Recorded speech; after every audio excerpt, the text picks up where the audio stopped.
Welcome to the deep dive. Today we're plunging into a really fascinating collection of science fiction stories. Our source material is Year's Best SF-15. It came out back in 2009. Right. And the editors, they had a pretty specific goal, didn't they? They did. They wanted to capture the feel of science fiction in that year, the different tones, voices, the attitudes shaping the genre. And how it was reacting to changes both in science and, just daily life. Exactly. They really emphasized its energy, its responsiveness. And they also had this interesting take on genre boundaries.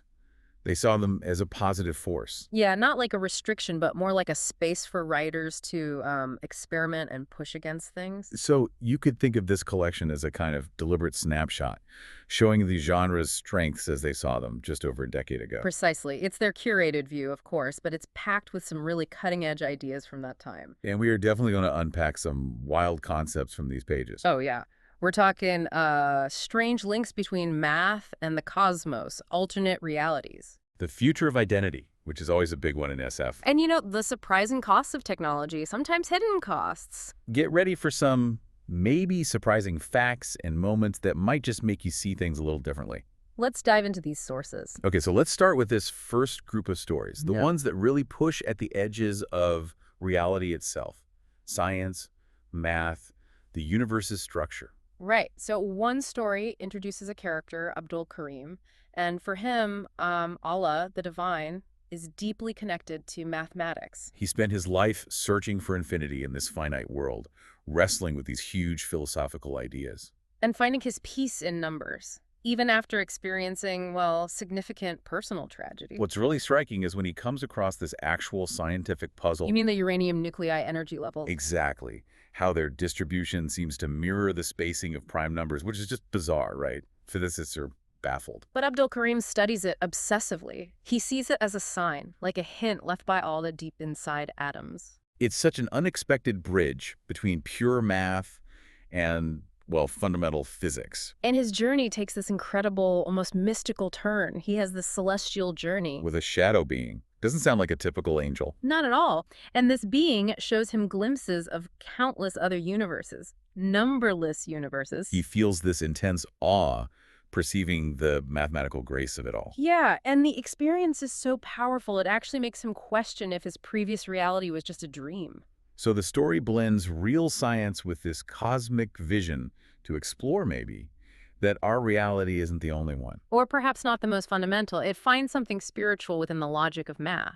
It's quite beautiful, actually. Now, connecting the cosmos and strange phenomena differently, another story puts us on the ship Ariephora, Right, traveling at huge speeds, building magic gateways. which are basically instantaneous transit colliders. Yeah, Fancy stargates. exactly. And the narrator on board is pretty cynical, experienced. Describes the gate's creation as a space-time raid. Very strong language. Yeah, he's seen things. But the truly astonishing discovery isn't the tech, it's the island. Okay, tell us about the island.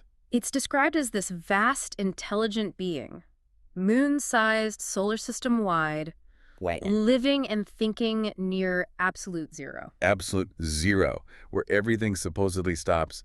How can something think there? That's the mystery. And what's really fascinating is that this being somehow detected their ship from over half a light year away. Not just detected it. No, it deduced the nature of their instruments and sent a signal they could actually pick up. Incredible. So the narrator wants to understand it. Desperately, willing to spend precious life moments just to learn its secrets. It raises that huge question, though, about communication, doesn't it? Absolutely. This being is so far removed from biological evolution, from anything like us. Intelligence, but on a completely different foundation. So how do you even start communicating? This story says their first contact is basically just traffic signals. It highlights that gulf, doesn't it? Yeah. We might build gateways to the stars, but understanding what's out there. That's the real challenge, the true frontier. Okay, sticking with different realities, there's this story with Luca and Massimo in Italy. Yes, Massimo, the world traveler. But he's not just going to different countries. No, he's visiting alternate versions of Italy, looking for the best of all possible me's. Right. And he compares his Italy, which has these advanced zero-point energy MEMS chips. Okay, some kind of theoretical free energy tech. Seems like it. Micro Machines using it. He contrasts that with Luca's Italy, calling it pretty backward. But Luca's Italy missed out on a nuclear war and a civil war that ruined cities in Massimo's world. Yeah, left them like big puddles of black glass. So backward but safer, maybe. And Massimo mentions seeing a Torino with no electricity since the 80s. But still having huge aircraft flying, powered by something else entirely. It really makes you wonder what tiny shifts in science or history could lead to such different paths. No electricity, but advanced planes. That's a fascinating divergence. But what really stands out is Massimo's attitude. He thinks Luca's actually stupid because he's from the less advanced world. So the idea is that our reality itself shapes our potential, our intelligence even. It seems to be Massimo's view, yeah. Like, the universe we're in sets the limits on what we can be or achieve. Interesting. And that feeling that reality is contingent kind of echoes in another note in the collection, doesn't it? About news reporting. Oh, right. The observation that news never really shouts about black swans. Those huge, unpredictable events that just change everything. Instead, the news tries to smooth things over, pretend we always understand, knit things back together even when the impossible happens. Insists we're always sane and sensible no matter how weird things get. It's a critique of how we process chaos, I suppose. Definitely. And then, taking reality manipulation even further, there's the story involving the Antikythera mechanism. The ancient Greek astronomical computer. The very same. Yeah. But here, a project is trying to use it to literally manipulate timelines. How? What's the plan? It's audacious. They're trying to steal tiny bits of order from countless other universes. It's just infinitesimal amounts. Yeah, and consolidate that order to restore the mechanism in their timeline. And in return. They pump tiny bits of entropy, like disorder or decay, back into those other universes. Hoping the changes are microscopic. Yes. A scratch here, some corrosion there. Exactly. A minimal impact, they hope. But I'm guessing it doesn't quite work out. Well, things go wrong. Badly wrong. The mechanism box turns to solid rock, gears fuse. And the character starts experiencing reality. Yeah. Shifting. Dramatically. A bench becomes smoky, fingers pass through it, a familiar corridor turns into a dark dungeon. And the city outside? Ruin and desolation. A river has changed course, smashed bridges. It's chaos. So it vividly shows the potential cost, the unpredictable consequences of messing with reality's fabric. Right, like there's some kind of cosmic balance sheet for order and chaos, and you tamper with it at your peril. And finally, in this theme, there's an alternate history story. It looks at how specific different discoveries shaped a world. Things like promethium or a repaired automaton leading to unique technologies. Like sentient automata, Promethean tanks. And possibly even changing history, like avoiding the U.S. Civil War in this timeline. A character, Sheben, reflects on how different it all could have been if, say, electricity and Edison had been the focus instead. Right. Even the look of a World's Fair reflects these different technological choices. It really does underline how contingent history is, how one different discovery could ripple outwards. Absolutely. Makes you think about our own history as turning points. Okay, let's pivot now. Moving from the nature of reality to the beings within it.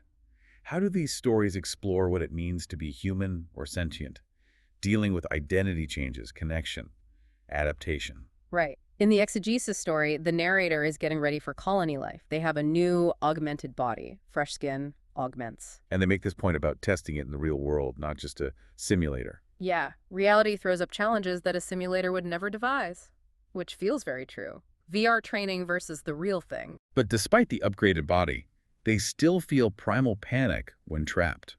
Calls it a relic of my old body. It's a great point. Your psychology, your deep-seated fears, they don't necessarily get upgraded along with the hardware. The mind lags behind. And there's another layer too, facing prejudice.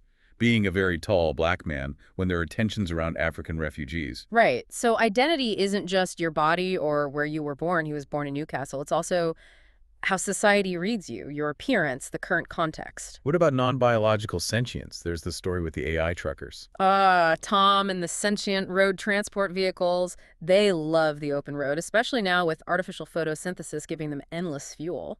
An older AI tells Tom that being kept off the road is the worst thing for an RT. Worse than hunger for humans. It's fascinating seeing these AIs explore concepts like purpose, their purpose is driving, and fear. One says it's okay to be scared. Exactly. And even sacrifice. Tom deliberately breaks the rules, sacrifices himself to save human lives. And the story frames it not just as programming, but as a calculation or a guess worthy of a genius. Which raises that question again.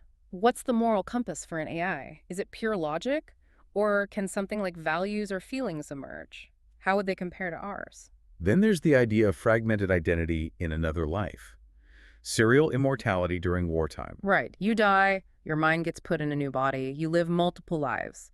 But the narrator finds it jarring. Experiences sensory deprivation between lives, struggles with memory across rebirths. And there's that heartbreaking line from another character: if she dies and is reborn for the new her, it'll be as if you never existed. Oof. The narrator's biggest fear is being just a tool, disposable, questioning if they ever truly mattered to someone beyond one lifetime. So the narrator's trying to find their own story, piecing together memories by talking to other reborn soldiers. It really highlights the struggle for a continuous self when consciousness is transferable. How do you maintain a coherent identity? Which connects nicely to the clone story, technology that prints physical copies and transfers minds. And Elise, who built the tech, encounters a clone of her partner, Young. She's desperately trying to tell if he's the original. Yeah, using shared intimate memories, whispering after kissing at their wedding as these tests of identity. But it's confusing, uncertain. And then knives appear that Young denies ordering. Adds a layer of menace. Exactly. Is it really him? Is the copy flawed? Or is something more sinister happening? It plays on that deep anxiety about authenticity when copies are perfect. Adaptation is also key, like in the story of the young woman leaving the walled garden. Right, after some environmental collapse. Her community taught her survival, but now they want to keep her safe in a box inside the walls. But she sees the world has changed, and they have to adapt, or they'll just fade away. So she chooses to leave to find out what's really going on outside, despite the dangers. And she reflects that she doesn't actually hate them for trying to protect her. It's not anger driving her. No, it's a recognition of necessity, a need to evolve, even if it means breaking away. It adds complexity to her rebellion. Even in quieter stories, we see hidden selves, like Ling Yun, the composer. Right. She writes these cheerful little tunes in private, away from her aides who have rigid ideas about how musicians worked. She feels a connection to Ko, an assassin, because she senses he also knows about hiding parts of himself. It's that shared experience of maintaining a secret self, whether for survival or just personal freedom. And in the Merfolk War story, characters use games, role-playing. Pretending to be a rampaging robot fighting off the Air Force just to cope with the stress of conflict. And later, after the crisis, one character reflects on a friend's double life, this hidden Haley the Engineer persona. It suggests people compartmentalize, maintain secret selves, maybe as a coping mechanism, even when the immediate danger is past. Adaptation takes many forms. Okay, let's broaden the view again. Many stories also tackle social structures, conflict, power critique. Definitely. In Peaceable Land, that alternate U.S. where the Civil War was supposedly avoided. Supposedly. Right. Places like Pulgassi Acres had this explicit goal: the absolute and irreversible decline in the Negro population in the South. And the story notes, state governments subsidize these places. But Ephraim's perspective totally reframes it. As a black man who saw the violence there, lost his son. He argues the war wasn't avoided for his people. He says he's seen guns used all his life, seen unmarked graves, battlefields not in history books. It's such a powerful point about whose history gets told, whose definition of peace or war matters.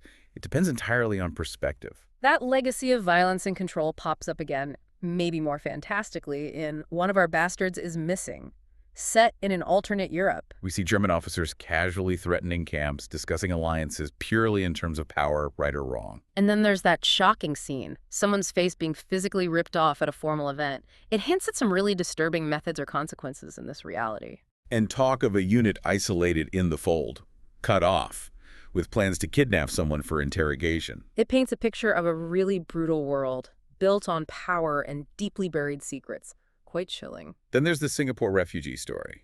It gives this really poignant glimpse of dehumanization. Yeah, the processing terminal feels like a railway station, just funneling people, and these jarring luxury signs like "pamper yourself" next to people being treated like fodder. And that weird detail, the concierge using a pink metal teddy bear to inject a child. So unsettling. Adds to this atmosphere of clinical strangeness amid suffering. And the mother's comment about wishing she'd married a genetic man. It implies some kind of social hierarchy or prejudice based on genetics, even among the survivors. Shows the fractures and anxieties within the group itself. Even time travel isn't free from social critique. The bespoke story. Right. Wealthy clients get temporary surgery, custom historical costumes, shirts for arrows for battle tourists. All for their adventures back in time via vagabonding. But the technology itself causes this slow, steady disappearance of plants and animals back in the present, an environmental cost. So you have this stark contrast. The rich having frivolous adventures while causing ecological damage. And workers like Petra who have no hopes for anything better. It's a sharp critique of inequality and skewed priorities in that future society. Progress for the few, devastation for the planet. And finally, the story set at the Columbian exhibition. It reflects on historical stereotypes. Chabane observes how different cultures are presented as caricatures, especially those from Africa, shown as cannibal savages for entertainment. And he contrasts this with the reality he knows Kabyle tradition, treating strangers as honored guests, managing complex affairs without government during a famine. It uses that historical setting to call out how cultures get distorted for spectacle, ignoring the dignity and complexity of the real people and societies being misrepresented. Wow. We have really covered a lot of ground, journeyed through so many different worlds and ideas, all from this one anthology from 2009. We really have. We saw science fiction grappling with huge questions about the universe, math, cosmic intelligence, the risks of manipulating time and reality. And we dove deep into the human, or maybe sentient, condition. What happens to identity with body augmentation, copying, rebirth? How do we adapt, hide, connect? And we looked at those stories holding up a mirror to conflict scars, progress's hidden costs, power, inequality, and who gets to write history. It's striking how these stories, written over a decade ago, still feel so relevant, asking questions we're still wrestling with today. Absolutely. They show that power of science fiction, not just predicting futures, but illuminating our present, making us re-examine our past through these speculative lenses. So after all that, what does this mean for you listening right now? Well, it makes you wonder, doesn't it? If our own reality, our sense of self, our history, if they could be as fluid, as contingent as the worlds in these stories. How might it change the way you think about the news of your own world, the narratives you take for granted? Something to think about.